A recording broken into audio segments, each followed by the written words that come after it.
22 here at Veterans Stadium, Drew, and of course Bishop Egan against Father Judge. Bishop Egan got off to a slow start, really 0-2, 1-3 before they really got things cranked up. And their last loss was to Father Judge, 21-0. Okay, they have lost 3 games this year, 8-3 coming into the game. Armstrong, the big tailback, all the games he did not play and they couldn't win. He's playing today, very healthy though, and they're playing, of course, for the championship now. Obviously, when Bill Travers relies on the one big man and he goes to the sidelines, and obviously that happened to him early this season, they weren't able to recover. Once he got back in, they were okay. That's right. You know, you have 2 good teams playing today who got off to slow starts or had at least the down times during their season, who have come back strong now. And of course, you know, Judge having won the previous game, we saw this afternoon earlier that Bonner had beaten O'Hara earlier in the year, and of course it went the other way today. How about Judge? How do you line Judge up against Egan? Well, Judge is probably, you know, they're from the Northeast Philly. They've always had a big, strong team, tough kids out of that neighborhood, and they've done very well. They like to run the ball. They have some good running backs. They'll keep it on the ground for the most part. They'll be big and strong, but Egan's big and strong also. I talked to the coach from Bishop McDevitt, Jerry Magallanes, yesterday. He played both teams. He couldn't tell. He said, you know, they both handled his team pretty well, but both like to keep the ball on the ground. Tough kids, good, strong defense. So we're just about ready for the kickoff here at Veterans Stadium. Of course, Hugh Gannon is upstairs. I'm Don Henderson, Drew Gordon on my right. Stay with us for high school football championship style from the vet. Chip between the Eagles of Egan and the Crusaders of Father Judge, and it ought to be one well of a football game again, as we saw O'Hara win the first game today, Drew Gordon, and hopefully we'll have a much closer game and maybe much more wide open offense. That's right. We've got some good running backs today. Both teams love to run the football, and of course Keith Armstrong, the all-Catholic player from Bishop Egan. That's, again, not coincidental. He missed 3 football games this year. Bishop Egan lost 3 football games this year. Happen to be the same ones. He'll carry the ball as many times as they can. They'll run him 35, 40 times. He is their offense. They run it around him out of the slot I formation. They'll run a lot of power off tackle stuff, isolation. They like to get him the football, obviously, in a ground game. They have a very cold day this afternoon, as we saw in the first game. You know, a lot of slipping and sliding going on and so forth. So, again, we'd like to see them run the football.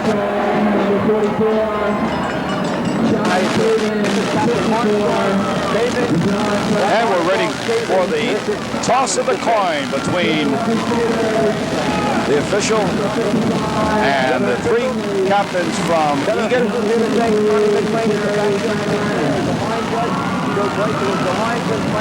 And the 3 captains from Father Judge. You're the whole team here. Egan, you're going to call this in the air, and Magallanes is calling it in the air. This is the head side, the red. Call it in the air, I'm going to catch it. Call the tail. There's the tail. On the ball. You want to receive the side of the push it back to that goal, you put it back around. There's the indication. Judge has won the toss, and Egan will kick off.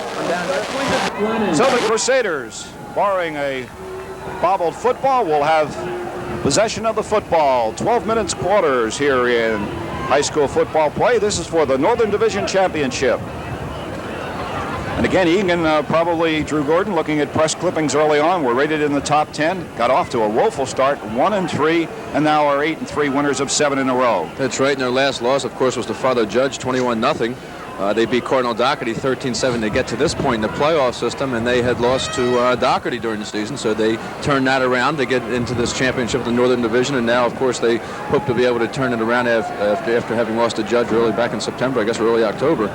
That really got them, you know, after that when they kind of players indicated they got together and said, hey, wait a minute, you know, we were supposed to be pretty good, and turned it around and won 8 in a row. And certainly it would seem that the crazy schizophrenic Catholic League, as always, you know, those that are selected end up first, sometimes end up in next to last place. So the Screaming Eagles, or has it been shortened to the Eagles? In any event, it will be number 5, Ted Blucas, who is also the starting quarterback, kicking off. And naturally, they've chose to take the wind, I would think. It was funny, Coach Travers said before the game, if you look up at the flags at the top of the stadium, the wind seems to be from our left to right as we look at the field, but when you're down on the field, the wind appears to be going from right to left, or at least anyway, that's the way it's taking the passes and the kicks. So again, it's a swirling type of wind, and I think it can change direction on you any time, and it's tough to, you know, be able to project out, you know, which way you want the wind to go for you. Father Judge will open it with John Higgins at quarterback. Fullback will be Kim Jones. Tailback will be Jerry Magallanes, an outstanding player, and the slot back will be Ray Gambaroni, as number 5 for Bishop Egan is Ted Blucas. No pinner. And we're underway with the Northern Division Championship. Coming to Father Judge, and the ball is bobbled. However, it's picked up as long as his knee doesn't touch. He's not down, and finally, scooting out of bounds on about the 13-yard line. Father Judge has the ball, but not in very good field position, Drew. Little mix-up right there between the two people receiving the kickoff that time. It's a good high kick end over end, and there seemed to be some indecision as to who was going to actually field the kickoff. And when you have that, a lot of times you have a fumble resulting from it, and Judge is fortunate that the ball did go out of bounds on the fumble, and they're going to start deep in their own territory at their own 13. Number 10, the quarterback for Father Judge, is Higgins. A lot of movement to set up their offensive formation. Calling on a 1st and 10. It's a toss back. Cuts it back inside. Has 2, maybe 3 at the outside. I think we're going to have that kind of problem all day, is picking up numbers from up here. For the Judge in the light blue uniforms with the red numerals, which seem to be outlined in white, make it a little bit difficult to zero in on them. You can see them very well down on the field. Jones is 40, Magallanes is number 23, and Higgins number 10, the quarterback. Quarterback Higgins might have opted for an audible here. Gives to the first back. That's number 40, Jones. Plunging forward, maybe picks up about 3 yards. It'll bring up, we'll call it 3rd and 5 for the first down. Bishop Egan closest to us, and Father Judge on the visiting side of the field, for those of you who are familiar with the usual arrangement at Veterans Stadium. 3rd and 5, the call for quarterback Higgins. In the straight I formation. Strong left, going left. Toss back, and whether or not they got the first down, it's hard to say. Drew, you think they did? Looks like I think he got it. A good hard drive that time, as he was able to, drop the shoulder, pick up some extra yards. Good leg work that time, and he did get the first down. Now almost a 25-yard line. So that's good for the first down. So the first time that the Crusaders of Father Judge have the football, they do pick up the first down. Strong left. Slot back is in motion this time. They're coming back to the right-hand side of the field and plunging forward, picking up about 5 yards. Look like number 23, Magallanes. Quick hitter, and at the moment it appears that Judge is firing off the ball rather well, Drew. Sure, Magallanes 12 foot, 5'12". He's a senior. He's 5'10", 181 pounds. Not a real big guy, but short and stock. Not short either, but stocky, strong runner, and runs very low to the ground. Closest back is Jones. Slot back is in motion again. It's a give to Magallanes over the right side, and just about a yard shy of the first down. Spot will be on the, we'll call it the 33.5-yard line. So to bring up 3rd and 1 for the Crusaders, as Whitey Sullivan, the head coach of Father Judge, sends in this play, and bigger folks come into the line, probably a 2 tight end offense.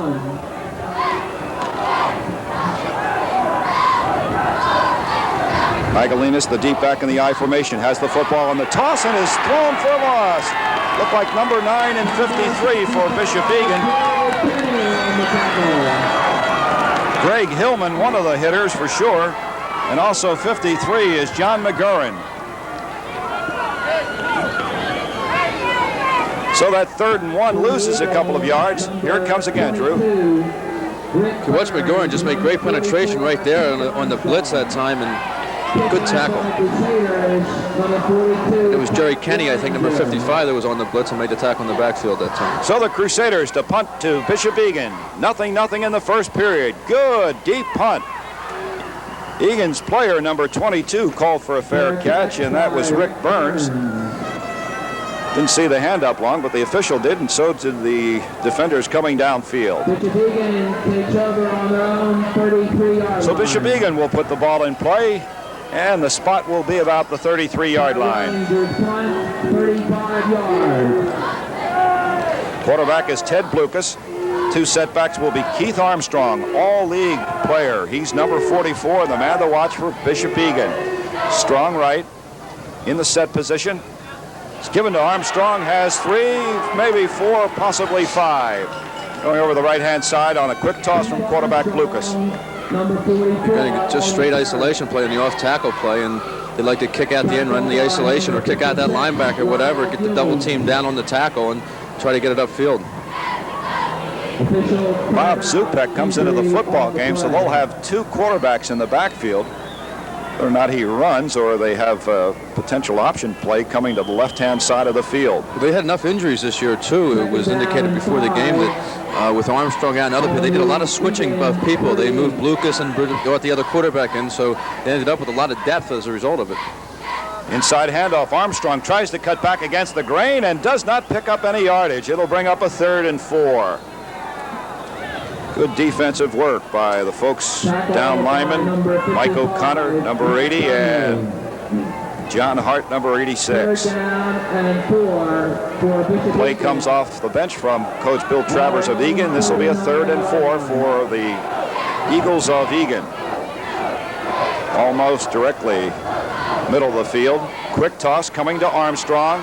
Cuts it back against the grain. Does not get the first down. And the pursuit on the defensive unit of Father Judge is exceptional on that play, Drew. Tom Sabato, number 71, led the charge out there. And again, you're right, the pursuit was great that time. And Armstrong does like to set it up. He likes to look like he's going wide, plant the foot, and cut back against the pursuit. And that time, Judge had the good angle tackles on him and didn't let him get very far at all.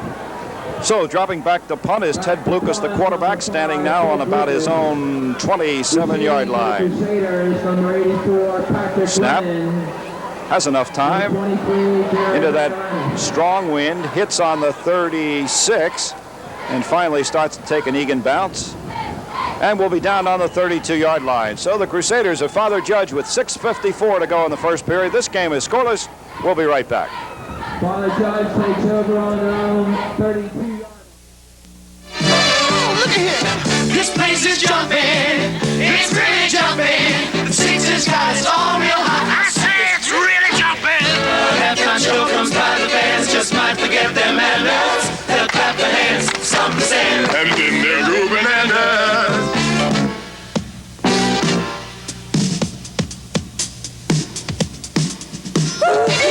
This place is jumping. Sixers got us jumping. This place is jumping.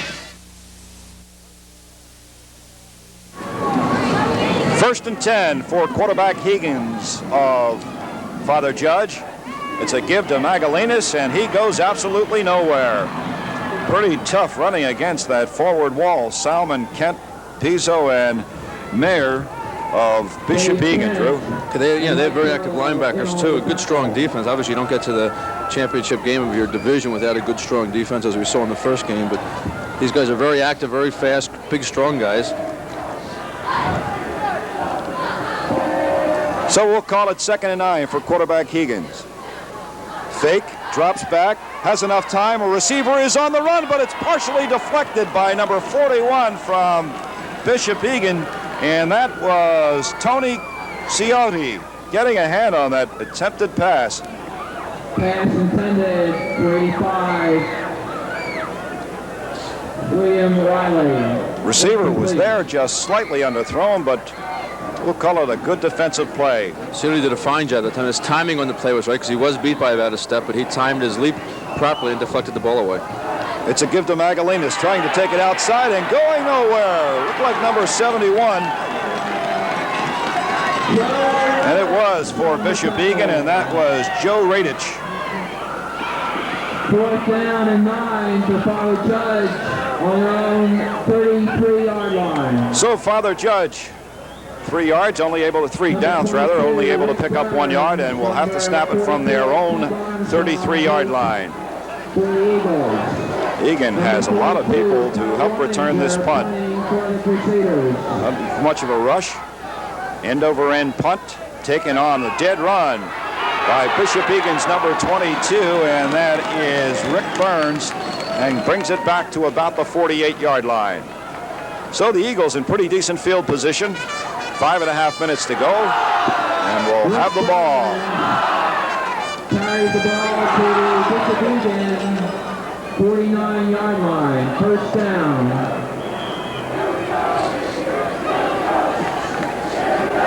Egan quickly up and over the ball. center is Sean Galbraith, number 50. Snap to quarterback Lucas. Gives to Armstrong. Stays on his feet. We see a flag flying all over the place. Egan kids indicating it's against Father Judge. Procedure. The legal procedure against Bishop Egan. So the ball will be walked off 5 yards, and the placement around the 43. Right on the 44, make it. And it'll bring up a 1st and 15. Number 81, Bob Dombrowski. They have been able to pick that up. We do have the referee mic'd. Number 7, Bobby Zupek, again, 6 foot 175 pounds, listed in the program as the quarterback. He comes back into the football game. And he'll line up in the slot back position.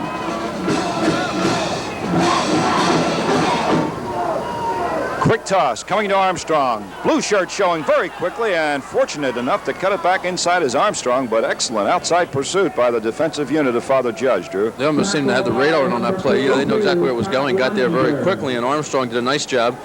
Good hard runner, Armstrong, as he drops his shoulder too very well, and he was able to get back to line of scrimmage, so that's about it.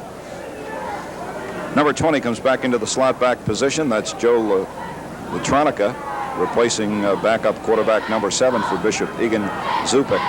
All right, we're looking at 2nd and 15 for quarterback Ted Blucas.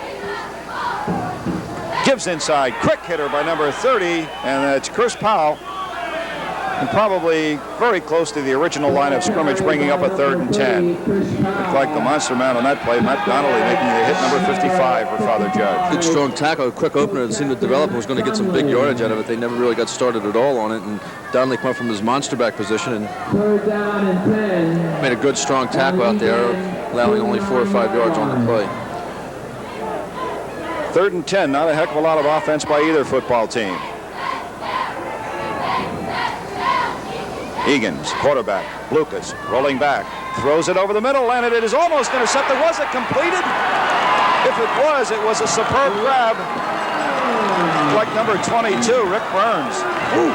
I'll tell you, Mr. Burns just took the ball away from the defensive halfback. We have that in the replay. What a great catch that time. That's one of the ones you don't teach. All the kid just wanted the football. Watch now, Blucas, who's a good passer, doesn't throw a whole lot, but is a good passer. He's 26 for 60 this year for 415 yards. But watch, he'll throw a nice strong curl pattern here. We don't see it, but the defensive back was right in front. And Burns went right over top and took the ball away from him. So Blucas now with a 1st down. The ball spotted on the 39-yard line. Strong right, gives to Armstrong. There was a hole momentarily, has 3, but again, a lot of blue shirts in a hurry. Tackle by Armstrong picks up about 3. We'll call it 2nd and 7 for the Eagles of Bishop Egan. Number 28 returns to the football game for Egan, and that is running back Mark Michaels.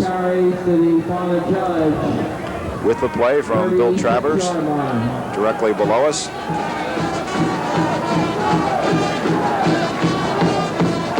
Fake this time to Armstrong.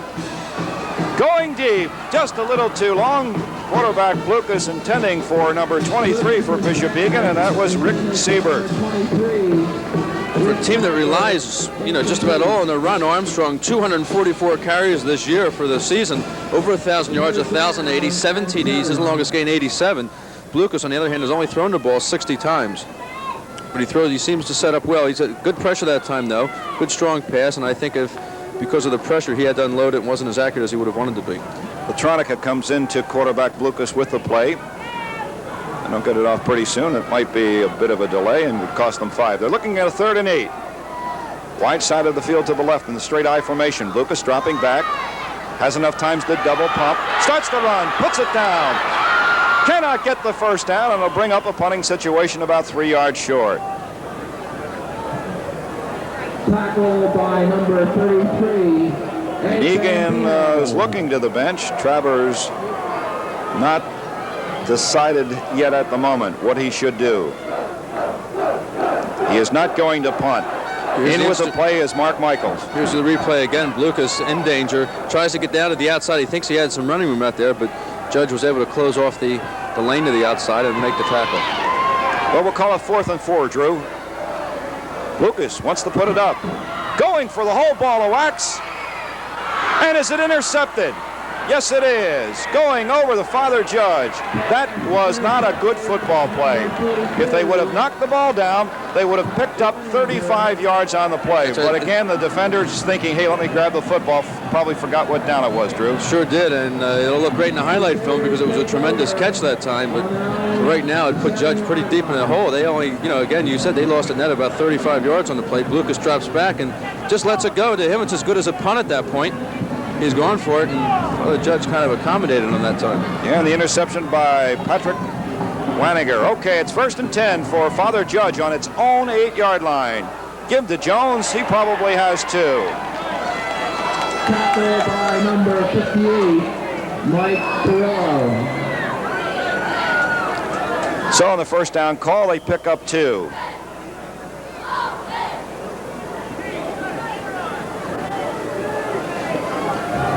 Second and 7, the call for quarterback Jack Higgins, wearing number 10.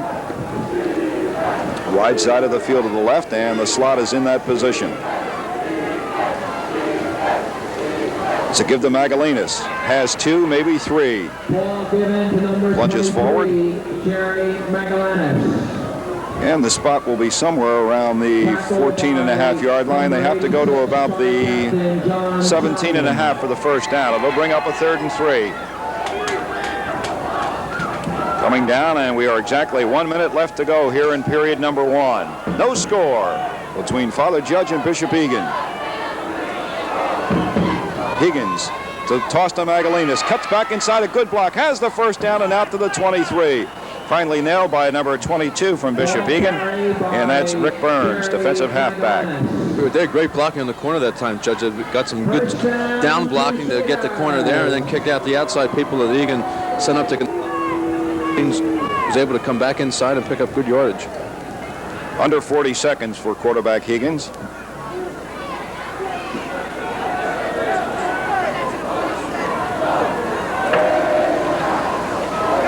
It's a give to Jones, right up the gut, has 5, has 10, has another first down. The spot will be on the 35-yard line. First down, Father Judge. Number 40, Ken Jones. Quick hitter to that time, Drew, got the first. That's right, Kenny Jones, good ball carrier himself in his own right.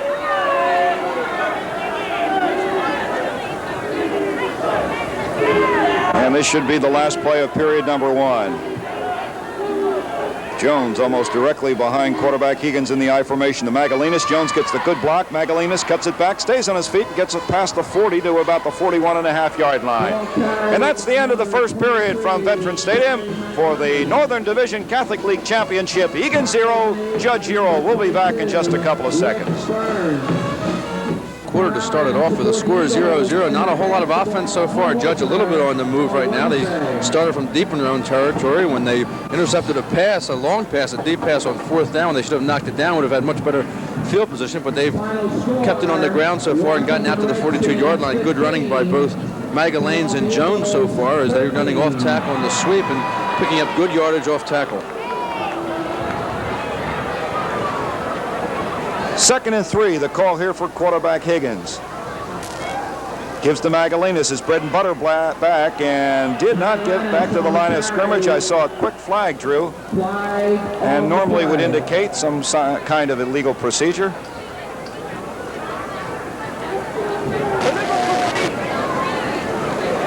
That's exactly the call, illegal procedure. Probably something had to do with the motion they were running on the play. Like they do is like to bring that wing back in motion and use him as a blocker on the corner, and get some extra people over there to help out on their off-tackle running plays. Do you take it 3rd and 3, or do you walk it off and make it 2nd and 8? Walk it off 2nd and 8. Alrighty. One of the thinkings you do is how many downs they have to get to first, divided by the number of yards, and what's the average. And 1 down they get 3, or 2 downs they get an average of 4 yards, and most of the times you walk that off. We had a lot of clock problems in game number 1. It didn't affect O'Hara. So they went on to win the Southern Division Championship 18-3. Quarterback Higgins. Quick toss, Magallanes. Not a lot of running room and gets back to about the 41-42-yard line. Number 23, Jerry So they did pick up about 4 or 5. Pretty much back to where they were before. It'll bring up a 3rd and 3. for the Eagles. Third down and 3 on the Crusaders' 42-yard line. Jones checks with Magallanes to make sure he knows that snap count.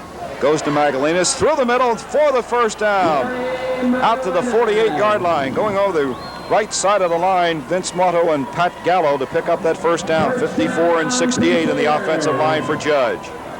Good blocking up there at the line of scrimmage, a point of attack there. Magallanes type of runner, again, as we said, good, strong, low to the ground. Watch, he drops his shoulder and just gets through people. He kind of ducks his head a little bit too, but he runs north to south and picks up every inch he can. Man in motion from left to right. Quarterback Higgins back to throw. Rush is coming. Throws it and intended for number 40, which was Kenny Jones. Should have been no flag on that, but good pressure from the Eagles of Egan. Sure was, and Mr. Higgins did a real fine job that time. He didn't have a chance at all, an opportunity for anything, and he just threw the ball down to the ground. Egan read the screen pass very well, got the white jerseys inside that screen. Watch this, Higgins, he's under a lot of pressure. He just throws the ball right into the ground right there. He had no chance for any yardage, and if he took the incompletion, at least start over again at the line of scrimmage. 2nd and 10 for quarterback Higgins. Wide side of the field to the left. Just one running back, and it gets tossed out to Jones. Putting Magallanes on the wing and picks up maybe about 4 yards. On the carry, Kenny Jones. Not a bad gain considering.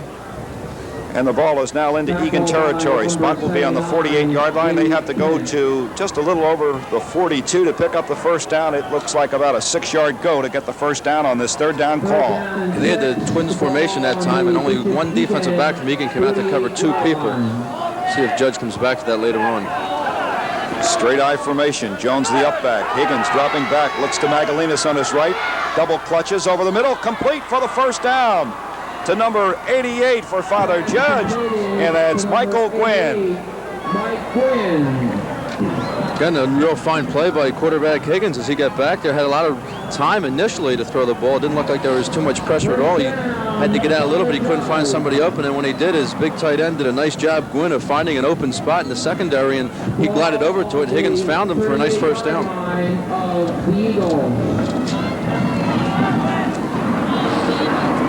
It is getting breezy up here in the booth. Wonder what it is down on the field. Give the Magallanes, probably got forward for about a yard, and that's just about it.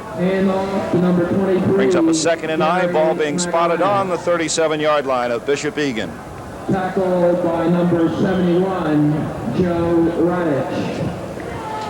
The Judges found most of their yardage so far in the ball game in the first half here to the outside and through the air, as we saw in that last play to Gwynn. Doing a whole lot up the middle. Straight I formation for the Crusaders of Father Judge. Higgins rolling back, has enough time, lofts it over the middle, and it is incomplete.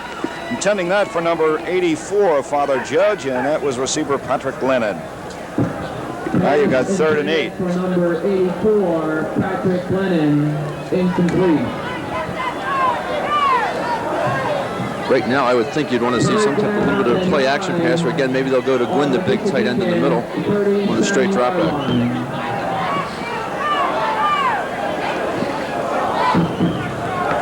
3rd and 8, the call for quarterback Higgins. Dropping back, sets up, out on the wing, complete in the zone was number 85 for Father Judge, William Riley. Got that one in the seam. The spot is on the 19-yard line. That was a well-executed play. The timing of it was perfect. Higgins came back on a semi-roll, semi-sprint out behind his tackle, turned the shoulders and his body around because he was coming to his left. And Riley, the split end on the play, went down, and he just, found the seam and turned around, and the ball was there for him. So the spot is on the 19-yard line. Plenty of movement by Father Judge as Magallanes back into the deep tailback position, gets the toss and falls down. Jones did make the block on the cornerback, but a lot of white shirts were there. He loses about 2 yards. Going to replay again. Here's the pass before on the real nice pass by Higgins there, and he right in the seam there, right between the defensive back and linebacker, and very well executed play. So it's 2nd and 12 for quarterback Higgins. Fakes again, rolls right, throws it out there. It's complete on the money to number 21, and he is knocked out of bounds on the 1-yard line. Going for Ray Gambaroni, complete at the 1. Well, they're certainly moving the ball through the air right now on this drive here. Father Judge throwing to the inside, the outside. They keeping it short for right now, but they just found the wingback slot back. Gambaroni coming out of the backfield, and nobody picked him up at all as he got behind the linebackers. And again, a good pass by Higgins, right on the money, almost to score. They're down about 1.5 yard line. That's a good timeout called by Bishop Egan. The ball is on the 1 yard line. Completed pass. And nice cut, guys, as Gambaroni takes it out on the 1, and Bishop Egan calls timeout. With 7:59 remaining in the half, this game is scoreless, at least at the moment. Back with play number 1. You see the story, nothing up on the board, at least at the moment, but Judge has the ball on the Egan 1 yard line. It's a give to Magallanes. He's into the end zone. Touchdown, Father Judge. They lead 6-0. But what a great camera angle that time as we saw Magallanes go off tackle right and spin back to his left to the inside, and as he spun back, he picked up the extra 2 feet that he needed to get the ball across the goal line. Jerry Magallanes with a 1 yard run, and it gives Father Judge a 1 touchdown lead, 6-0. Father Judge shifts over. The snap for the extra point. Down, up, and it's good as James Comatau kicks the extra point, and it's 7-0 in favor of Father Judge over Egan. We'll be right back with the kickoff after a pause for this message. And we're ready with the kickoff. Judge leading 7-0. Kicks it deep.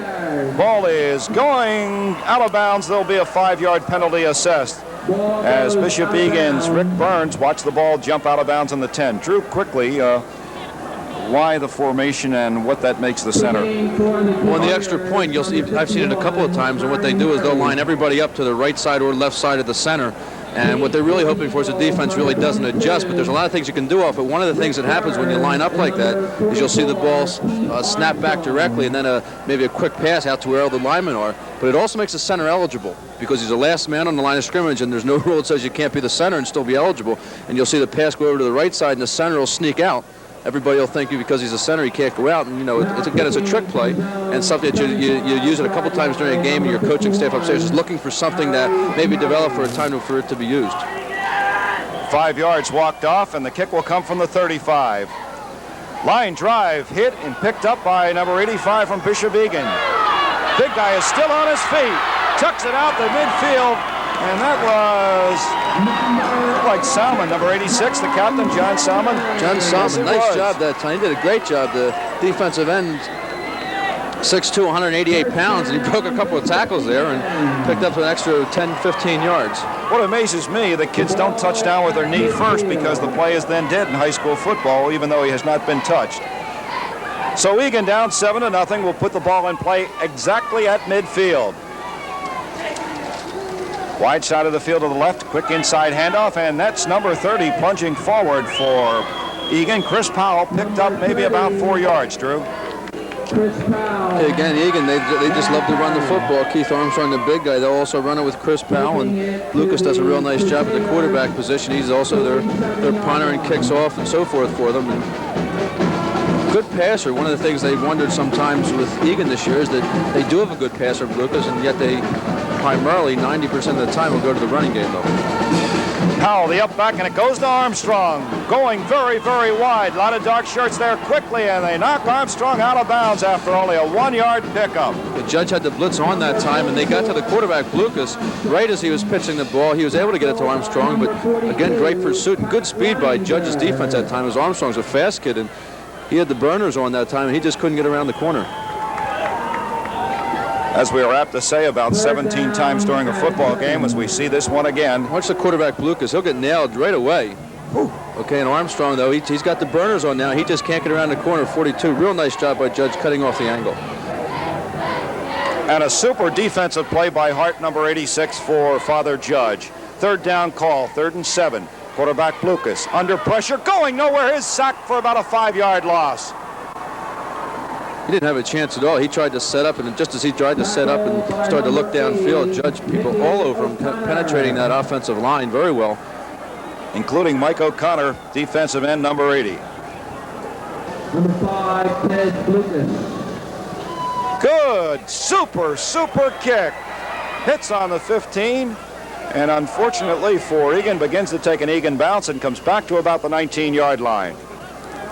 We have a nice picture here at the moment, but we also happen to have no lights on at Veterans Stadium as we're approaching 4:30 in the afternoon. 19-yard line. And we're down into these cold winter short days, and I'll tell you what, it takes a while, Hugh, for these lights to warm up here and get going, and they're not going to have more than maybe 10 or 15 more minutes of football without lights.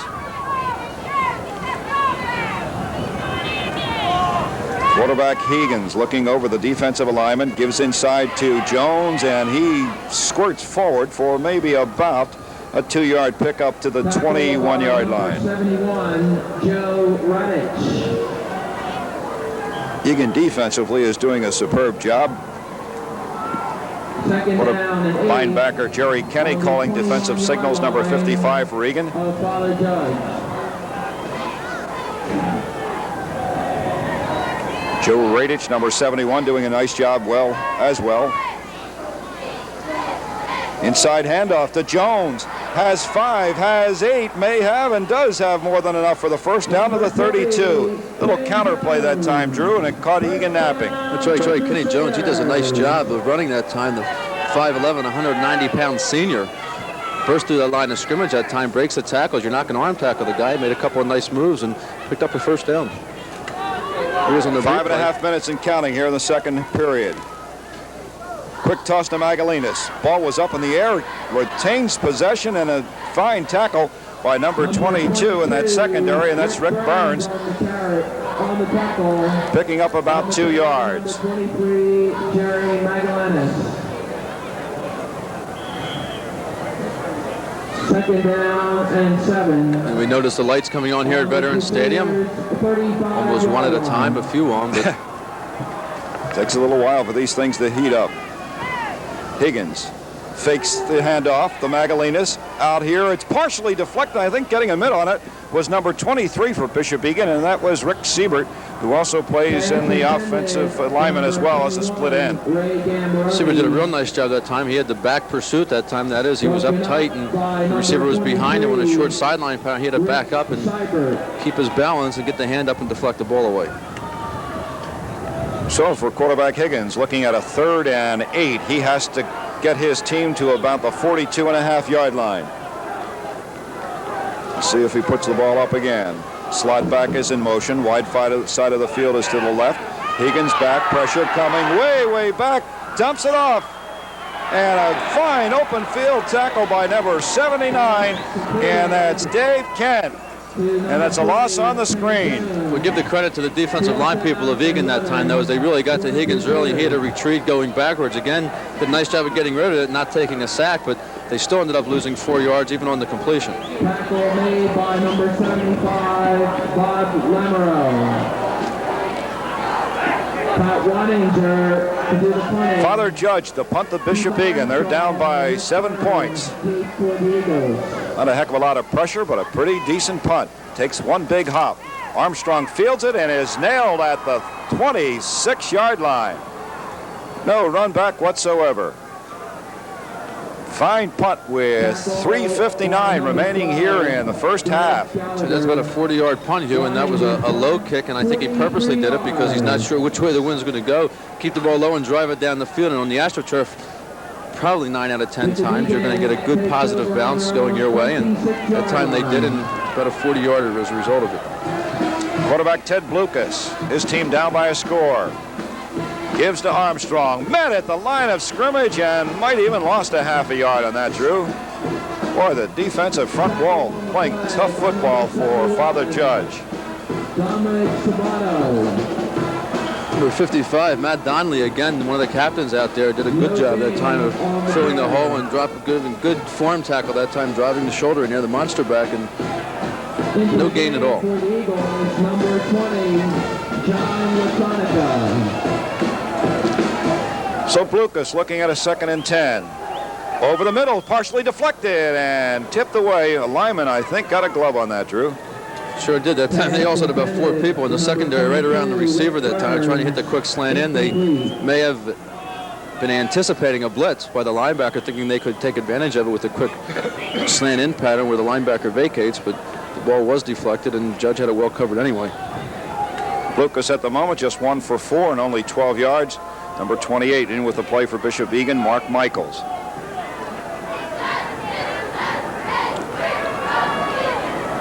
Armstrong, the deep back, and the short back is Chris Powell, number 30.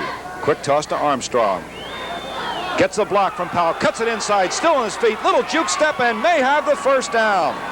Boy, that's the move of an outstanding runner on that play. Did get the block from Powell and picks up the first down. That's right. He showed everything that you like to see in a young running back, especially the one that has good speed, and that was that he came down there anticipating his blocks, and he just waited for it to happen. He didn't force it. And as soon as he got the block, and again, that's the experience of, running that play an awful lot of times. As soon as he got that kick-out block, he turned it back inside, and then the little juke step in the secondary picked up the first down for him. Straight eye formation, strong left. Quarterback Lucas gives to Armstrong. Plunges forward. Boy, that was the quickest 5 yards I've seen in some time. Everybody went down, he went right over the top. There's an example of not, when you're running off tackle, you're not waiting for blocks to develop, and you just drop it, and go and pick up what you can, as versus the previous play where Armstrong did such a good job of, reading the blocks and waiting for it to happen and then turn the speed on. 43-yard line. Ball spotted on about the 43-yard line. Quarterback Lucas looking at 2nd and 5. Quick toss again to Armstrong. Oh, what a fine block. Armstrong cuts it back and maybe gets 2. Got the block that probably prevented him from being thrown for at least 3-4 yard loss. Drew. That's right. He reacted to the block very well that time. As soon as the block happened, boy, he turned it upfield and picked up, a couple of yards anyway, get closer to that first down. But watch the play on the instant replay. Judge will appear on the corner, somebody there, and boy, he goes down right there. And again, not a whole lot of yardage, but a couple of yards closer to the first down. Chris Powell with the big block. He's the short back in the I formation. Blocking now again for Armstrong, and depending on the spot, he may have picked up the first down. On the carry. Very, very close. Not having x-ray vision up here, I'm going to say he's about maybe an inch or two short. We have a pretty good angle on it, but Judge really closed that down very quickly. Now ball is on the 48-yard line. Do you punt with 1:40 to go? I don't think so. Normally you could pick up that half yard. Fourth down!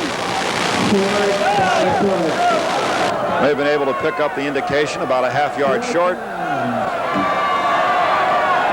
The Egan fans directly underneath us, helping Coach Bill Travers call a play, and he's going for the first down attempt. That's right. He only has 1:40 to go, and I think he has enough confidence in his defense that it's not like there's 6 minutes to go where if you don't get the touchdown, the other or they don't get the first down, the other team has a lot of time to go back and score. And if you're going to gamble, now's the time. Late in the first half, you're down 7-0.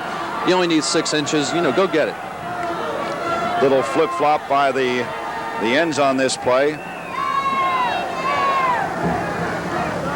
4th and 1. It's a give inside, and it looks like it's enough for the first down, although the ball may have popped loose in there. Number 30. But it's more than enough for the first down. Chris Powell. On the carry. First down, the call. 90 seconds remaining in the first half. Egan has the ball directly at midfield. They were able to pick up the first down. Sure, they have at least 2 timeouts remaining. Quarterback Ted Lucas calling 1st and 10. Ball at midfield. His club trailing by 7 points. Tries to come right over the middle, and it is almost tipped off and almost completed. Little combination play on that one, intending for Whit Burns out of the slot formation right, Drew. That's right, and again, Judge has that covered. They had it covered underneath and had it covered deep, too, so that pass is going to have to be perfect in there. Number 30 for Father Judge, the defensive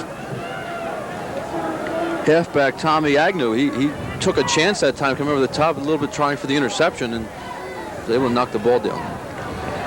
Clock stops, 1-1-1 remaining in the first half. Lucas looking at 2nd and 10. Ball at midfield. Has enough time, going for the whole ball of wax. Underthrown, Rick Burns comes back but can't hold on. Fine defensive play by Father Judge's number 33, and that's Edward Vampino, the defensive halfback.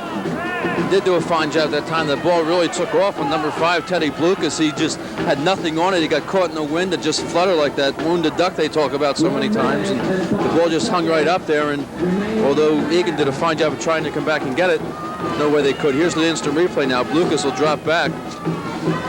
This ball just hang on. The wind will get it and just flutters in the air there. And although Egan came back for it, Bambino did a nice job of coming over the top and knocking it away.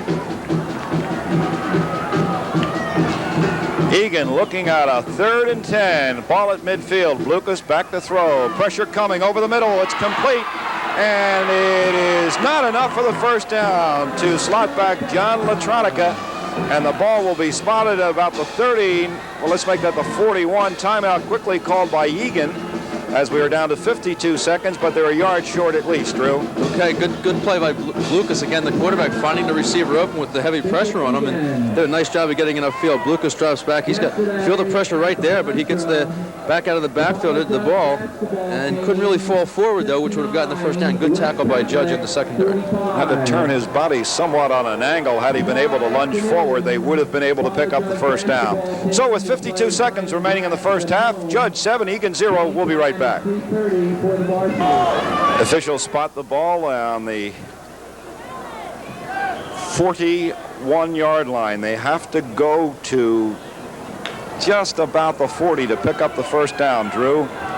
Blucas has Powell as the short back and Armstrong as the deep back. Egan set. Gives inside, and Powell picks up more than enough. They had the 2 wide receivers that time. They're going to line up very quickly now, and don't want to have to waste any timeouts here. 49 seconds. Clock stopped until the flags are moved and play set. First down, Eagles. Center Sean Galbraith snaps to quarterback Blucas. Got a receiver. Makes a great catch. Looked like Latronica number 20 out of bounds on the 26-yard line. Well, the kid did a super job, didn't he? Great pass by Blucas that time. Again, the wind's playing a lot of games with his ball, but he got it there on the target that time. And again, Egan, number 22, Ricky Burns makes a great catch on the sidelines and gets his foot in bounds and also picked up a first down. I said Latronica was number 22, Burns, and he is split wide to the right. Quarterback Blucas dropping back. Throws it up in the air again. Burns has it and is to the 21-yard line. Going to the wide side of the field, most of the geography that they need, and they quickly call timeout. 27 seconds left to go. A 5-yard pickup. The ball will be spotted on the 21-yard line. Pretty risky pass, but still complete. Sure, as again, Judge has the good under coverage on it. They're playing pass defense right now, and the ball's fluttering on Blucas right now. He really can't get a lot on it. To watch a pass before, Ricky Burns at the top of your screen, just as a square out. Ball flutters a little bit, but watch him go up there, get the feet down, and took the official down with him on the play, but a great catch. December 11th against the Chamois Langhorn. If I'm not mistaken, that was the final timeout for the Eagles of Egan. They're down on the 22-yard line. 21 seconds left to go. If you take the risk of a trap or a draw here, and the man is halted, you may not get that other play off. Depending on Judge's strategy, too, and here's where your scouting reports come in. You know, does Judge have a tendency on a second and obvious passing situation to blitz, because one of the great plays against it's a screen, okay, to the outside. Here's where your scouting comes in and your statistical information coaches are, they keep so close to their hearts and dictates a lot of it. Burns split wide to the right. Latronica wide left. Latronica cannot catch up to the football. Did a post and then took it out for the flag, Drew, and incomplete. 22 seconds left to go. That's an excellent pass play to run when you go downfield, come back into the inside, plant the foot and go back out, because a lot of times the defensive back will assume at the first move that you've now committed to your pattern. But again, it takes a long time for that to happen too. You have to have real good protection to be able to give the quarterback time to do it. And the quarterback also has to, where a lot of times you don't want to look at the receiver until the last second. That's the one time you do want him to look at the receiver, thinking that he's committing also, and then going back to the outside. Burns is split wide to the left. Quarterback Blucas has Latronica deep, and it is almost intercepted by Father Judge. good play by Latronica to strip the defender of the football as well. So we're looking at a 4th and 5 with 15 seconds left to go. And I think the field goal unit is coming in for Bishop Egan. It's going to be a tough one. This is into a wind if I can read the banners that they have in that end of the end zone properly. And it's as strong as is on the far right hash mark, as far right as he could be, cutting down his angle. Quarterback Lucas. Snap, down. Oh, it's blocked by Judge. Picked up on the dead run. Judge will have a touch. Into the end zone with the football. Maybe by the man who blocked it with 1 second remaining. I believe it was number 86, John Hart. It's either John Hart or Billy Riley. The number 85, couldn't really tell that exact number, but I'll tell you, want the ball to bounce the right way with 1 second to go in the first half. And again, Egan did such a fine job of maneuvering downfield to pick up the first downs and get a chance to at least get some points on the board. It just totally backfired on him. Wow. In a hurry. It was John Hart going about, I think, at 75 yards, Drew, just rough. The attempt was from about the 30. Yes, this was on the 29, and he picked it up on the 40-yard line, so it's 60 for him anyway. He's got an escort going to the end zone, too. A lot of blue jerseys, and nobody's going to catch him. He's going to need oxygen after that run. Right. He'll get to the locker room and lay down for a while. An exceptional high school play, but that's the thing about field goal attempts that could backfire on you. Instead of merely being down 7-0 or even 7-3, it's 13-0 and a tough road for the Eagles of Egan. Number 44, Dan Ellis.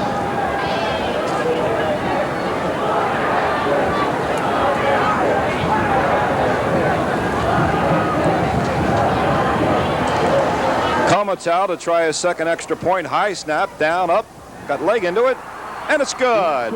So with 1 second remaining in the first half, the score is Egan 0, Judge 14. We'll be right back. Bishop Egan, number 51, Harry Murray. Ball rolls off the tee as Comatau is back again to tee it up. Not using a holder. Number 22, Rick Burns. Number 44, Keith Armstrong. It's twice. Let's see how many times they'll try this without a holder. 51 for Father Judge will do the kicking here. That's Harry Murray. Interesting, making sure the pinner is on the other side of the 40 as well. Murray squibs it. It's lost. The ball is on the ground. Doesn't make any difference. Time has expired here in the first half. And Father Judge leads by a count of 14-0. Trail the Crusaders of Father Judge by a count of 14-0, and the game quickly turned around on that field goal attempt in which was run back for at least 60 yards.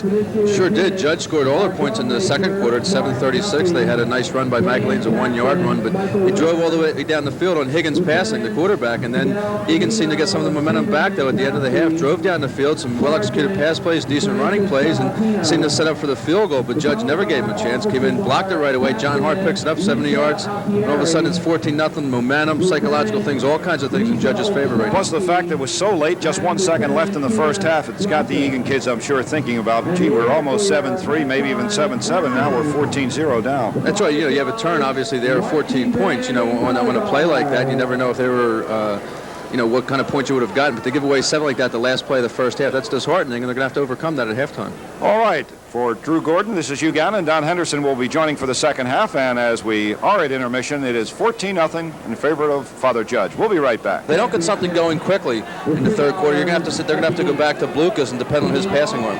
Armstrong will be on the far side of the field. He'll have an opportunity to handle the ball right off the bat. It's going to be a deep kick. Armstrong's going to go back and mishandles it. Let's see if he just holds it. No, he's going to try to run it out of the end zone, and he's going to be in a little trouble right off the bat. He's at the 5-yard line, and he's going to be nailed down at the 7. And Armstrong, a critical error, Drew, right off the bat. We have a flag down at the 50-yard line, though, probably an offsides by somebody. Hopefully for Egan, it will be on Father Judge. And it is offsides against Father Judge on the kickoff. That's a big break. Armstrong failed to touch the ball inside his own 5-yard line. Probably just let it go. In fact, all afternoon we've been watching these kids, field that kickoff down inside the 10, and I don't know why the kicks are long enough to just let it go out, because not too many have been able to get past the 20-yard line for field position. Rick Burns, the other deep back, along with Armstrong, and we have 11:52 to go, just 8 seconds off the clock, and as Drew indicated, a tremendous break right there for Egan, already trailing 14-0. Have had to put the ball in play against the wind from their own 6 or 7-yard line. They would have really had some difficulty. So Coach Travers, I'm sure, was hoping that's an omen for the second half here, is that, that maybe the ball bounced his way for once. That blocked field goal Father Judge had on with just about 10 seconds ago in the first half, the ball bounced right back up to John Hart and gave him clear sailing for the touchdown. So the second kick, and this time it's going to be Armstrong again. He's going to let this one go, I believe, and field it, put it down. Yes, he does. As Armstrong that time makes the correct move. Again, Egan not really adjusting because of that very, very stiff wind coming from our right to left. And you would think they'd wait back a little bit further, maybe 5 or 6 yards deeper, because he can put some pretty good foot into it. That's right, and he's been demonstrating all afternoon that he can kick the ball deep like that. And when you've got a guy that you can't do anything to stop him from doing it, you have to adjust to him. So Blucas will now have to put the Egan Club into motion offensively, and let's see what they can get done. And I think, as Drew indicated, when you talk about Armstrong, they're predominantly a running club. They like to give the ball to Armstrong and let him handle it. Let's see what happens. The inside handoff goes off the right side. Jones is going to take the ball and make that. Chris Powell is going to take the ball, and he's going to move up for about 4 or 5 yards and make it a little over 4. It's going to be second and a long 5. Okay, good off-tackle yardage that time as they come out and get the ball to Powell right away, with Armstrong going the opposite direction. And they'd like to, I think, churn out at least one first down before they open things up if they, in fact, intend to do so. But they did not have a whole lot of success in the first half with getting anything sustained for any long period of time running the ball. Ricky Burns splits wide out to the left side. Lucas makes the call. Again, this time Armstrong gets the ball, breaks through. He's over the 30. He's up to the 32 and almost to the 33 as he's taken down, but that's good enough for a first down. It sure was. Great tackle by safety Pat Wanninger, the 6'2", 183-pound defensive halfback for Father Judge. That time made a tackle on Armstrong as he was trying to get to the sideline looking for more running room. Mark Mitchell brings the play in as out goes Matronica. He goes to the sidelines. Way out on the left side, Ricky Burns again, number 22. He's split out. Fake inside. Hands the ball inside, and not very much running room inside as the entire defensive center for Judge just closes down the play, and really not much room at all. Maybe a half-yard gain. I'd say more like a 1.5 foot. That's right. They're going to be generous. They're going to give him a yard as he stumbled forward or tossed the ball forward. But Father Judge, again, tackling Powell just as he got the football and hit the line of scrimmage. Matronica comes back in again. This time, Ricky Burns splits to the near side of the field. Handoff this time goes to Armstrong off his left side. He's up over the 35 to the 37-yard line. He picks up about 3.5 or 4. It's going to be a third down and a long 5. We have exactly 10:06 to go here in the third period. Don Henderson along with Drew Gordon. Hugh Gannon on his assignment after a first game, very interesting first game this afternoon as well. Going to drop back and throw the ball this time over the middle, and it's incomplete. Good defensive play that time by number 21. Make that 24 defensively for Father Judge, and Mitchell made a heck of a play on that. El Tarico looked like a little tough picking up the numbers from here, whether it was 21 or 24. It is tough. We had mentioned earlier, pick up those jerseys on Father Judge because of the white outline of the red on the light blue jersey. So Blucas is going to have to punt the ball, and he gets it away in pretty good shape. And they're going to let it bounce at the inside the 40. It rolls inside the 35 down to the 34-yard line. So Judge leading in this ball game with 9:39 to go in the third period by a score of 14-0. Will have their first opportunity to handle the ball offensively here in the third period.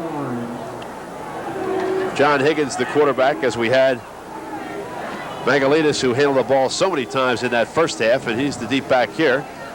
Handoff goes inside and over the 35 to the 36, maybe the 37-yard line. Short yardage picked up, and it's going to be on the 36-yard line. It'll be 2nd and 9. It's a good test right now for Bishop Egan's defense because they can't let Father Judge get any type of momentum going offensively and control the clock and so forth. We have 9:18 and counting down in the third quarter. Still plenty of time left, but they don't want Judge. You know, they got to play a field position situation right now too. Judge gets a drive going and punts the ball deep. Egan's in a lot of trouble. Senior quarterback Higgins at 6'1", 174. The inside handoff comes to the man in motion this time, and that's Brian Reddy, and he's going to bring the ball toward the near side of the field. Not going to pick up a great deal of yardage as they strung that play out. He had nowhere to go. Egan did a nice job of reacting to the play. Looked like he had a lot of running room here, Don, as he was coming to the short side or the wide side of the field here on the reverse, but Egan closed it down and prevented a big gainer. So it's going to be a 3rd and 7 for Judge. They lead the game 14-0. Wide pitch goes back, and not going to be enough for the first down. It's going to be short by about a yard and a half as they come to the short side of the field, and good defensive pressure by Egan that time, as you can put a host of tacklers in white shirts on the ball and not really any opportunity to move it up to the first down yardage. Okay, now Egan has to get the good return on the punt. Forcing the punt here and getting a good return because Father Judge will have the wind to their backs. Number 22, Rick Burns. Again, Armstrong is back, and I believe Burns is with him, number 22. A little tough to say from right here, but I think it's 22 Burns back there with him. They're going to get the punt away without too much pressure. And the short man's going to take it. Fair catch is called, and Egan will put the ball in play on the 29-yard line as it was a short punt, even with the wind that time. And the up man got the ball and called for the fair catch and put it away. That's right. John Latronica did a real nice job that time and had to retreat a little bit, a few yards, got the hand up there, made the fair catch, and didn't take any chances of the ball bouncing against Bishop Egan. And decent field position now at their own 29. Latronica has been shuffling out of the I formation. The deep back is Armstrong. And the handoff goes to Armstrong. He comes right over the middle, but not going to pick up a great deal of yardage, maybe 2, maybe 3 yards, as host of tacklers in the center of that line doing the job defensively, but Armstrong trying to bull up right through the middle, picks up 3. Dave Sabato, number 71, the big defensive tackle, 6'1", 207 for Father Judge. Met Armstrong right at the line of scrimmage, got a little bit of help from the linebacker and prevented any 2 or 3 yards, I guess, is all Armstrong could pick up. So Lucas will bring his team up. Opportunity now for a 2nd and 7, and let's see what they decide to do. Going to be a deep pitch this time to Armstrong. Tries to turn the corner. Good defensive pressure, and he's going to lose about a yard on that play as a host of players defensively come up to stop the play. Again, I think it's a great strategy, and Father Judge is being able to execute it right now. That's keep Armstrong inside. Don't let him get to the outside. He has great speed. And they've done a good job of containing him, and the yardage he's picked up some good tough yardage on his own though, but for the most part they've pretty much kept him under containment. Latona's going to come back in now with the play as they shuttle players in and out. Latona so we're going to send Burns wide out to the left side. Latona's going to come make that, not Latona, that's going to be Chris Powell coming to the near side, and a lot of pressure on Lucas, and he's not going to go anywhere as they had no opportunity to do anything. Tremendous defensive play by the center of that defensive line for Judge as they just came in and overwhelmed the play. They sure did, and it looked like Lucas wanted to throw early, Don, as he seemed to set up like after 2 steps, and whether or not the receiver missed the pattern or not, he had nothing to do. And then when he finally did retreat, the defensive pressure was too great for him there, and they were able to sack him for a 6-yard loss. So Lucas will have to do the punting right now, and on the near side of the field, Patrick Glennon on the near side, and we're going to have a fair catch called again. Oh, they're going to let the ball go, and it's going to roll back to the 35 and inside the 35 to almost the 34-yard line.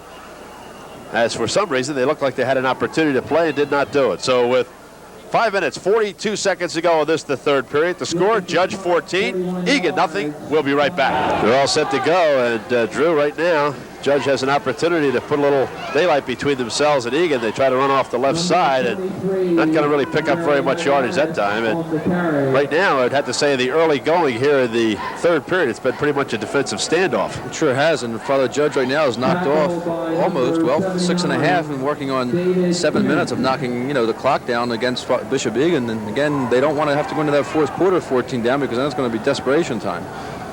Magallanes is the deep back. He had a very fine first half. He's going to get the ball this time. Not much running room inside, and again, a host of white shirts led by the left side of that line as they make a fine defensive effort that time for Bishop Egan, and really a great job by the left side. And Magallanes really did not have any room to go. It's going to be a third down and 6 yards to go for a first down. But Judge is in command right now by a score of 14-0. Again in the eye. Magallanes again is the deep back. Higgins the quarterback. Hands to the short man, and he's not going to make room for a first down. He's going to be yards short again, as they were on the last series. Into the up man, and not very much opportunity as they tried to make the defense think they were going to commit to Magallanes. Went the other way, and it wasn't good enough, Drew. That's right, and again, the Egan player down on the field can't quite tell his number there. But Egan's defense doing a fine job in these first 2 series. They're not allowing Judge to move the ball at all, but again, you're playing that field position. You had to keep repeating yourself, but it's so darn important right now, and Judge has the advantage there. They have that strong wind to their backs and being able to kick the ball far down the field. So we've got a timeout on the field, and we've got 4 minutes, 25 seconds to go here in the third period. While we have a timeout on the field, we tend to that injured player. With Judge leading it by a score of 14-0, how about if we pause for this? Greg Hillman was the player injured, but he got up and left the field with no difficulty. So now Egan's going to get an opportunity to handle the ball once again. Armstrong on the far side of the field. Burns is going to field this one, and he's going to be hit immediately at the 22-yard line and dropped.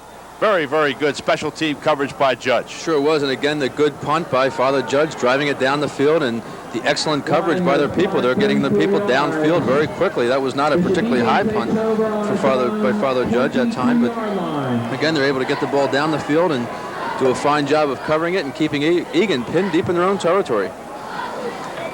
So Egan now on just inside, the length of the football inside the 22-yard line. Will be 1st and 10 to go. Armstrong is your deep back.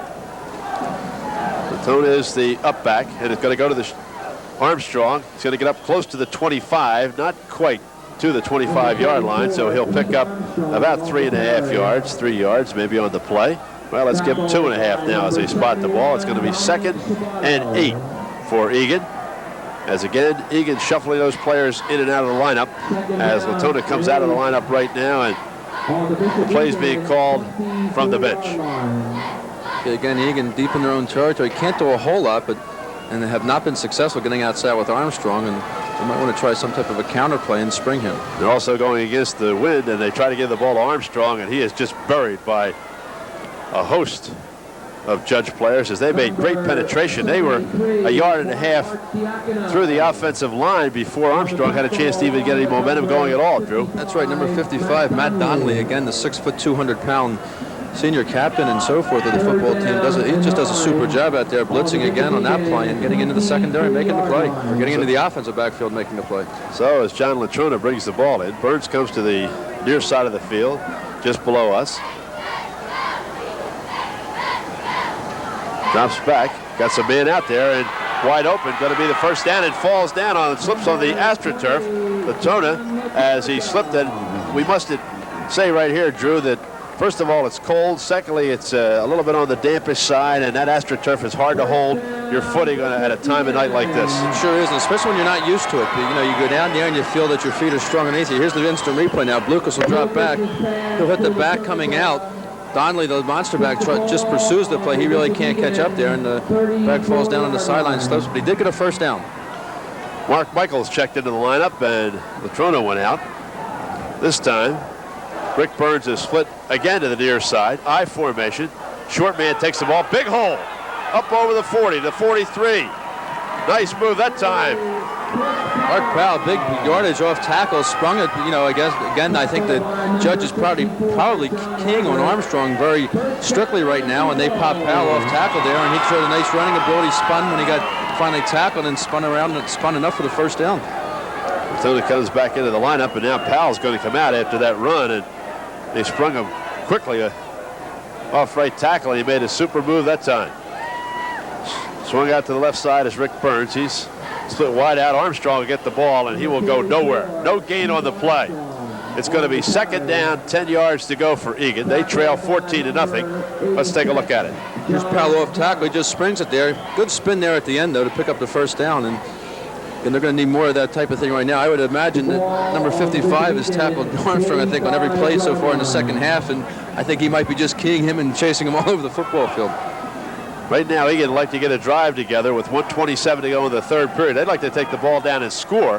That way they'd be in excellent position starting the fourth period. Dropping straight back, not much time, and ball went over. I believe it was number 22 that had his hand on the ball, and that was Ricky Burns, but he got one hand on the ball. It was sort of a wobbly thrown ball, a lot of defensive pressure that time. Well, Blucas, he really didn't have a chance to set up and get the good throw. No, he didn't. He had good pressure, and again, he's throwing into a wind that I believe is probably much stronger down on the field level than it might be up top, and it seems every time he tries to throw into that wind, the wind catches the nose of the football, and it starts playing tricks with it, and he really can't get a lot on it. Puts Egan into a very difficult situation as Latrona comes out. Going back into the lineup is Mark Michaels, and let's see what Blucas decides to do right here. I formation. Up back is number 30, Chris Powell. The deep back is Armstrong. Pitch is coming to Armstrong. Reverse to Burns. Here he comes around the other side, but Judge stayed at home, but he cut inside. He's at the 40, the 35, the 30, and we've got a flag down on the play as he goes out of bounds at about the 26-yard line. But what a nice move he made to cut inside. The defensive people, as they had stayed at home and had that reverse.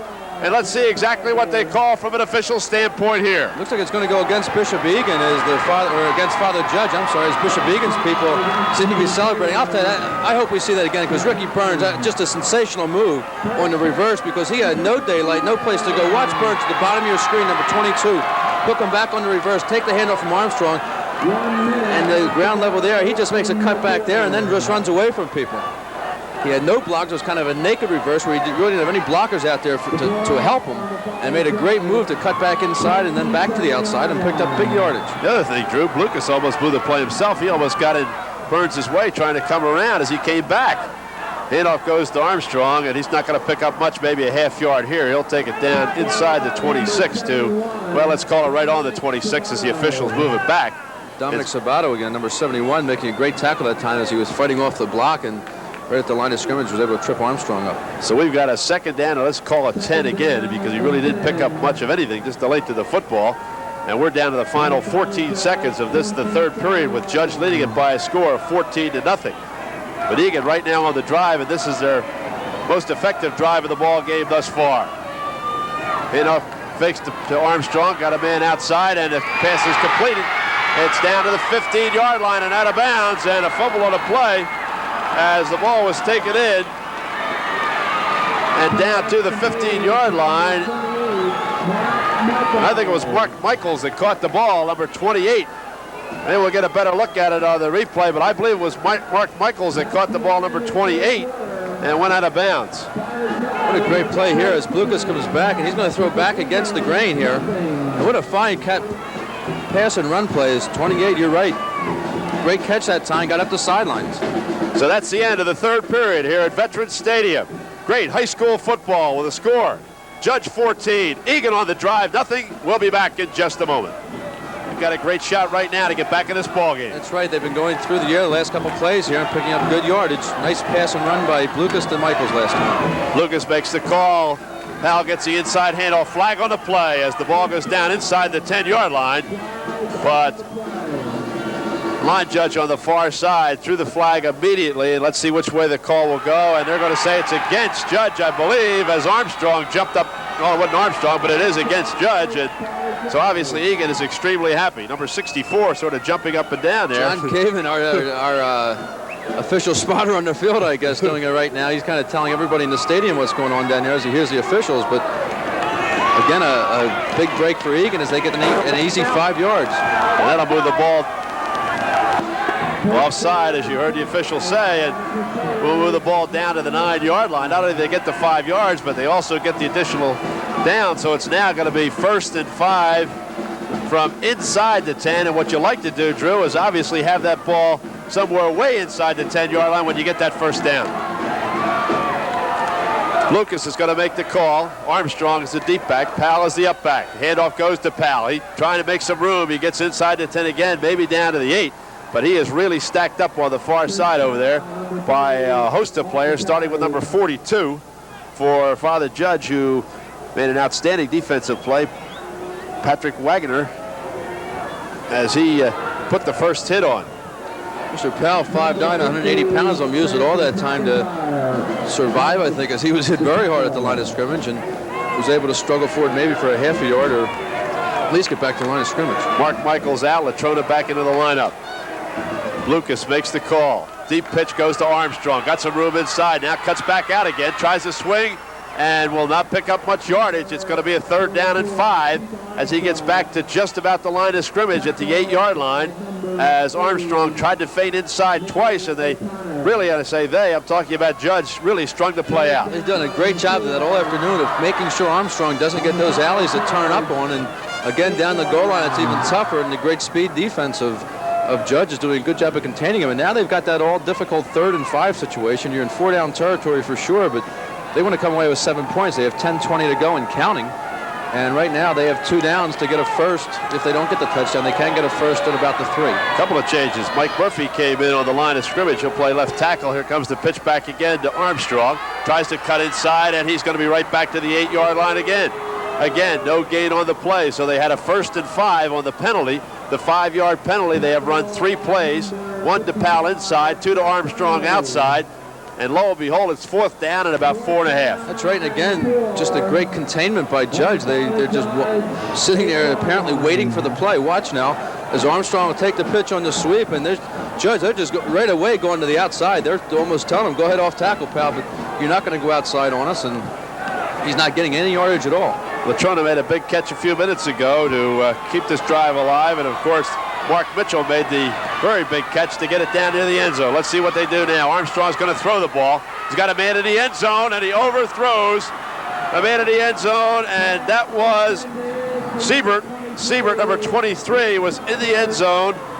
Rich Siebert, but Armstrong overthrew him. He really had no chance to make the catch. Again, they went with the sweep that time, and I think it was obvious when the play started they weren't going to try it 3 times, and they thought Judge would really come up strong on it, but they showed the good coverage in the end zone, and a ball that was well overthrown. And Judge stops Egan again right now, and that just as they did at the end of the first half, and on the blocked field goal, and Egan, time's going to start working against them pretty soon. So if you're Judge right now, what do? Put the ball in the hands of who? I think Mr. Magallanes would be my primary target. And he's got to get it right now. Not very much room, as he'll move right about to the line of scrimmage. Might pick up a half yard as they went to the deep man in the I formation. Once again, John Higgins, the quarterback for Judge. They're in command. They have the clock on their side. 9:06 to go here in the 4th period. Egan against Judge, and Judge has led all the way. But the big play, as we said a little bit earlier this afternoon, was the play just prior to the half on a blocked field goal that John Hart picked up the loose ball and went all the way down for a touchdown for Father Judge. That took a 7-0 game and really put it in the hands of Judge. Again to the deep back, over the 10-yard line, to the 11. And again, a swarm of tacklers in there, led by number 55 for Jerry Kenny, number 55, and number 41, Tony Chiatti, did a real fine job that time of stopping the sweep and turning it back inside, making a sandwich tackle for a little gain. So Magallanes is trying to carry his ball club. Father Judge out of a lot of difficulty, but they've been unable to move in this series. It's 3rd down and 7 yards to go. To the up back, and he's going to be short of the 1st down as he carries the ball up to the 15-yard line, but that's about as far as he's going to be able to go with it. It was Kenny Jones who had the ball, and he got it up to just about the 15-yard line, and he was taken to the turf. So it's going to be 4th and 3, and that means punt formation for Father Judge, leading it by a 14-0 count. And again, Armstrong is the deep back on the near side of the field this time. We're going to have an official's timeout. Rick Burns is the other deep back. So while we have a timeout on the field right now with 7:37 to go, and Judge leading it by a score of 14-0. How about at Veterans Stadium if we pause for this? Egan needs to break one right now because Latona again is the short back. We saw him make a fair catch on several occasions. They're kicking against the wind, so now you see Armstrong and Burns really relatively deep for a punt that's going to go against the wind. Let's see what happens. They set it up. It's going to be Burns making a catch. He does not call a fair catch. He's still got it, but he is inundated by Judge tacklers coming down, and again we see great special team play. Sure did. Judge did a nice job. A good punt, too. They drove the ball pretty far down the field, especially quick kicking from deep in his own territory. And again, Egan now, the clock is definitely against them. 7:27 to go. 2 touchdowns they need to get back in the football game. They trail 14-0. They have the ball on the Judge 49.5, make it the 49-yard line, 1st and 10. And once again emphasizing that Lucas and Judge and Egan, I should say, not really a passing team. They like to get the ball in the hands of Armstrong, but now they've got to open up. Lucas back, and he throws it over. Could be intercepted. It is intercepted. Picked off by Judge at the 40, the 45, coming up to the 50, across the 50, and out of bounds inside the 45 as a great defensive play by Judge. Number 12 made the defensive play for Judge, and he picked it off. That's Greg Gallagher. Greg Gallagher picked it off and got inside the 45-yard line, maybe to the 44. What a super defensive play as he juggled the ball. We've got a man for Egan down on the field. But I want to tell you, that was just a marvelous play defensively as he juggled the ball and put it in his hands. This was a curl power throw pretty much into a crowd there. He had the receiver in the seam, but it had to be a perfect pass. He threw it a little bit too high. And as we mentioned, number 12, Greg Gallagher made a fine interception on the play. Unfortunately for Bishop Egan, number 22, Ricky Burns, still down on the field as he tried to leap high for it. Had his feet taken out from under him and hit that AstroTurf awfully hard. So Egan trailing by 14 with a chance for excellent field position as Judge had to punt, and the only opportunity to really get back in the ball game to hope to break either the punt or to set up an immediate drive and get it going. Lucas throwing the ball and overthrowing Burns, and Gallagher picking it off. It's one thing when you have the wind to your back as a quarterback, a young quarterback who has a good arm like Lucas does, is the ball has a tendency to sail. If that wind's blowing as hard as it is down here, the ball can sail on you, and you've got to compensate for that. Magallanes, the deep back. Once again, Higgins calls the play, and he gives it this time to Magallanes. He's down to close to the 40-yard line as he's going to pick up about 4.5 yards on the play. And I think you're going to see Magallanes now handle the ball a great deal, and they're going to just move the ball from tackle to tackle and use up the clock. Exactly, they're going to try to do, and they've got the motivation now offensively. They know if they can drive the ball, keep it on the ground, control the clock, and keep the ball away from Egan right now. Big time for them right now. A very important series of downs. So Magallanes again, the deep back as the pitch goes again to Magallanes. This time he goes to the left side. We talked about tackle to tackle. There it is. First tackle right side, now tackle left side. Picks up a couple of more yards. It's going to be a 3rd and 4, but the clock keeps running at 6:32. That's right. Keep it going. Keep it slow. Get up slow. Use the clock to your advantage. Don't take a whole lot of time in the huddle. Coach Sullivan over on the far sideline, the head coach at Father Judge, can control that clock a little bit right now when he sends the plays in by holding the guy in the sideline a few extra seconds. 3rd down and a long 3. Magallanes again, this time the right side, has a big hole. He's over the 35, down to the 33, to the 32-yard line, and that could be a first down for Judge, and they'll keep this drive alive with a big 3rd down conversion. Right. If he doesn't fall down that time, Don, I think he had a touchdown. He was ready to go to the outside. There was nobody left for Egan to make a tackle, and he unfortunately slipped down as he tried to make that last cut, got tripped up a little bit, but he did get the first down, and again, they have now 4 more downs to run the clock down. Once again, you and I were down the field for both games, and it's not the easiest of conditions down there. I think a lot of times fans watching the games on television don't realize how difficult this AstroTurf is. Magallanes is going to handle it again off the right side. And he's going to pick up short yardage, maybe 2. But, again, we keep the clock moving. Again, put the ball in the hands of a sure running back who puts both arms around the ball, gets a good grip on it, and just holds on. So, for as bad of weather conditions we've had today as Colesville, we haven't seen a lot of fumbles with the both games, and this one in particular, both the kids have done a real fine job, the backs and receivers, of holding on to the football. So John Higgins seems to be in control of his club. Father Judge, there goes Magallanes again. He's handled the ball 4 straight times now, and I'll tell you, this time he goes to the left side. First they're not varying very much. He's handled the ball 4 times, twice to the right, twice to the left. It just keeps it going. Nothing complicated at all, but he's certainly earning it right now. He's going to end up with 20, 25 carries. Not going to do a heck of a lot for his average per gain at that point, but if he can hold on to the football and help run this clock down, that's his job. We're under the 5-minute mark at 4:47. High school football. We hope you've enjoyed it this afternoon. Some super high school football. O'Hara winning that first game if you missed it.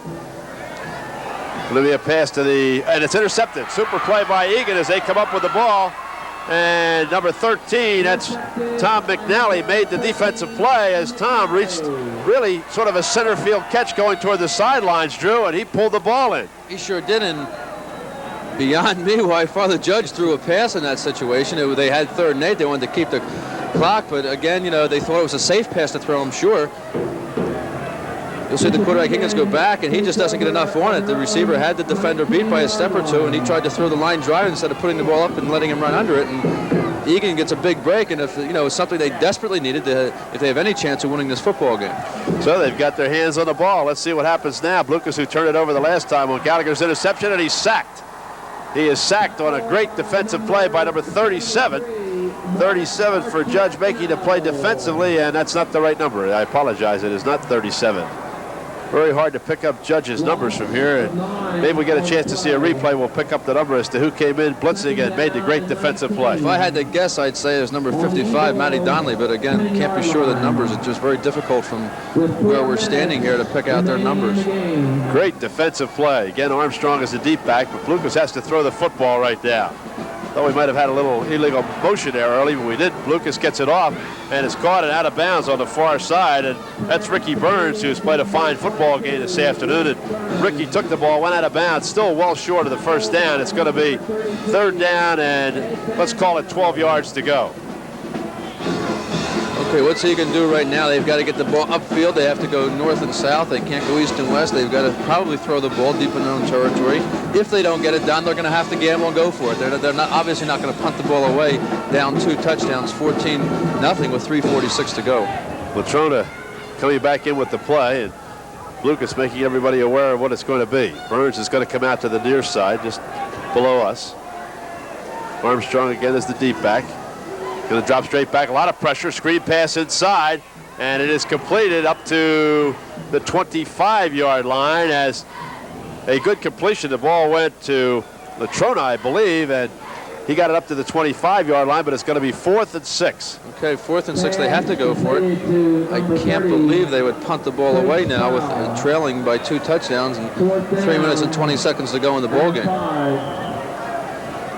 Well, we'll see exactly what they decide to do. They decide to call timeout, I believe. I think they want to be sure exactly what they want to do themselves, so Lucas is going to come to the sidelines. We've got 3 minutes, 12 seconds to go here at Veterans Stadium. The score, Judge 14, Egan nothing, and we'll be right back.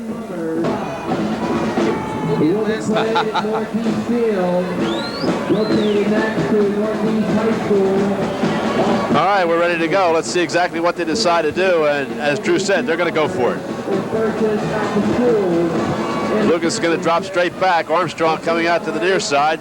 Pass is short, and it's to the 30, to the 35, to the 40, and out of bounds over the 40-yard line as the ball was taken in by Latrona. As he came over the 40-yard line, he was cut out of bounds, and nice play by Lucas that time, and they got the first down. That's right. Gutsy call too, because when he caught the ball, he did not have the first down.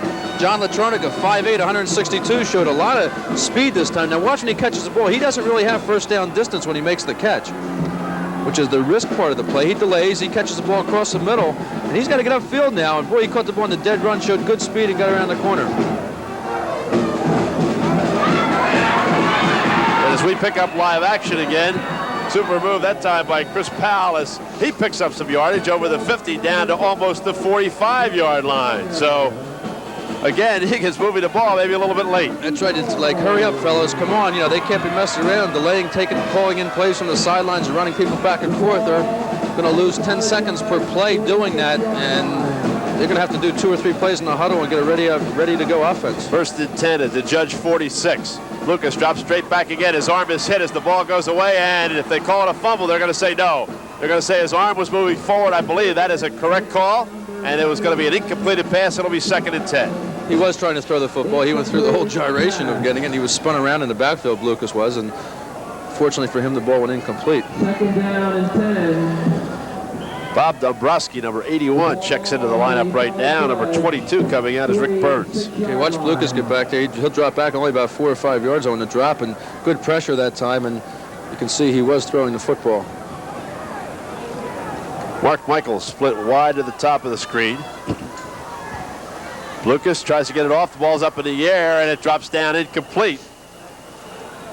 As that time, the ball was spiked at the line of scrimmage. Okay, again, Lucas only in a 2-step drop that time, and if you're going to drop back 2, you have to have your offensive lineman firing out, getting the hands of the defensive people down, but the ball has to be thrown very quickly. You can only hold a block like that for so long, and Lucas came back and did not have his receiver open, and then he had to hang in there an extra second and gave the defensive lineman time to adjust and get their hands up.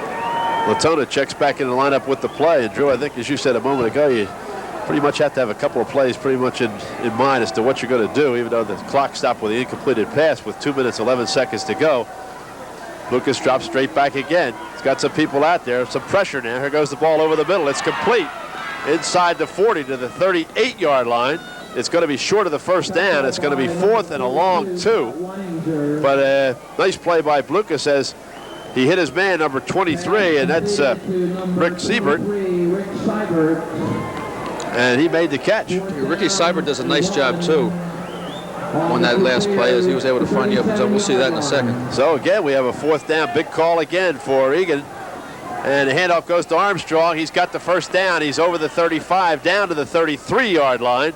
It's going to be 1st and 10 to go for Egan. They've got the 1st down. Okay, here's the play before. Lucas with a real good drop that time. When Seibert came right back for the football, he got out of the way from the defense, came back for it. Lucas found him, and Armstrong on that carry picked up the 1st down. So Egan's still live on this drive. Seibert put it away. We've seen a couple of big catches in critical situations. Lucas drops back again. He's got a man in the right sideline. Number 81 picks it off. Nice move over there by Dombrowski. We talked about Bobby coming in a moment ago. He makes a big catch on the right sideline. Does not get out of bounds. We've only got 1 minute, 8 seconds to go. Exactly. He slipped again on the slippery turf out there, and instead of being able to make the catch and just get out of bounds and stop it short of the 1st down by yard as he is, he fell down, and the clock's less than 1 minute now and counting. Dombrowski, there you see as he falls, and he's out of the ball game right now. Lucas drops back again. Defensive pressure. Puts one up, and it's going to be over the head and out of the hands of Ricky Burns. Rick really had no chance to catch that one. If he had caught it, he'd have been out of bounds. Okay, again, that gives Egan an opportunity now to regroup in the huddle without having to hurry up, but they only have 48 seconds left. They need 2 touchdowns. Right now, they need a touchdown right now. Lucas 11 for 23, 110 yards on the ball game, throwing just a little bit under 50%, 48.5% in the ball game, which is normally pretty good, and especially in these wind conditions for a team that doesn't throw the ball that often. I was just going to say, for a team that does not depend on throwing the ball and under the conditions he's playing, the cold, the slippery turf, and the wind, that's a nice performance. So Lucas with 48 seconds to try to get his team in the end zone. 3rd down and a yard to go. Drops one off, and it's no good. It was intended on the far side for Latona, number 20, but John really had no chance to make a play. You can see the clock in the upper right-hand corner of your screen. 44 seconds to go in the ball game. And again, a very pivotal 4th down play for Egan. It's 4th and a yard. I don't know whether they can gamble and give it to Armstrong this time. I don't think they can afford to lose the time it would take to run Armstrong and then regroup again. They have to go for 6. Because even now, they're going to have to kick the onside kick and get the ball back right away anyway. And Latona comes out of the ball game, and Mark Michaels comes back in. Dombrowski comes over here again to this side. He's the one that made the big catch a moment ago on the far sideline. Lucas, a lot of time this time. He's got a man in the end zone, and it's intercepted. They were going for number 81 again. Dombrowski, Bobby made the big catch on the far side. Ball came up a little bit short, was intercepted by Father Judge.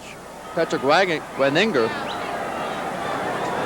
defensive back did a fine job. It appeared that the defensive guy, the defense had let the receiver get behind them, but Pat's a big guy out there. He stands 6'2", 183 pounds, and I think he knew he had the ball in his line of sight the whole time and just waited till the end. You watch Lucas go back. He wants to hit the post pattern. He's going for the 6, as we said, and he'll loft the ball high. He thinks everybody's behind him. And Wanninger, he just, he's the defender was, or the receiver was behind him, but he played it very well and intercepted the ball. Pat's made a couple of big plays defensively for Judge this afternoon. The quarterback just rolling around and tries to cut back toward the middle of the field to make the play. And just to keep the clock going with 25 seconds to go, they're going to stop the clock. And they've taken Higgins out of the ball game, and that was Bill Harrigan who carried the ball that time, number 11. And the ball is right on the 25-yard line, but more importantly, 25 seconds to go, Drew. That's right, and Father Judge, again, great defensive play. When they did bend a little bit here at the end of the fourth quarter, and Egan was able to drive the field, all they did was bend. They never broke. Just like some of the old Cleveland Brown defenses when they were in their championship years, it was the rubber band effect. They stretched them, but they would never break it. And Father Judge just did that right now. I think they were giving a lot of the short pass plays up. Go ahead, but making him work very hard for them. And a lot of Egan's completions were on 3rd and 4th down, which meant they were wasting a lot of downs in between that, and then their substitutions and so forth. The clock just ran too far down. Although when on the 4th down, they had to go for it. And Judge came up with the interception. 14-0 as Harrigan brings his team up. Pitch goes back deep again over the 25, maybe to the 26-yard line. Clock still running this time. I think maybe Egan's out of timeouts. If they are, that's going to be the last play of the ball game. And no, they are not. They still have another one left. Egan calls time, 13 seconds to go.